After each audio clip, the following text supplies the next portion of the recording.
हाय सगळ्यांना. दिवाळीचा ब्लॉग टाकायला थोडा उशीर झाला, पण म्हणतात ना, उशीर झाला तरी चालेल, पण शेवट मात्र सुंदर झाला पाहिजे. तर चला बघूया आमची दिवाळी कशी साजरी झाली. सर्वात आधी हा माझा दिवाळीचा लूक कसा वाटला ते कमेंट करून नक्की सांगा. सकाळची घरात सगळी साफसफाई, फुलांची सजावट आणि मग पूजा केली. अशी केली होती आम्ही लक्ष्मीपूजनाची पूजा. सगळीकडे दिव्यांचा उजेड, फुलांचा सुगंध आणि गोड पदार्थाचा सुगंध एकदम अप्रतिम वातावरण वाटत होतं. पूजेनंतर आम्ही आरती करून घेतली.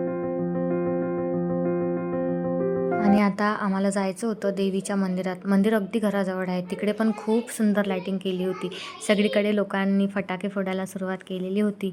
लहान मुलांचा उत्साह बघून तर खूपच छान वाटत होतं.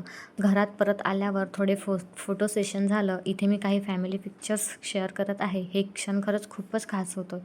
सगळ्यांनी मिळून हसत खेळत दिवाळी साजरी केली आणि शेवटी तोच विचार आला, खरंच आनंद म्हणजे आपल्या माणसांसोबत घालवलेले असे क्षण.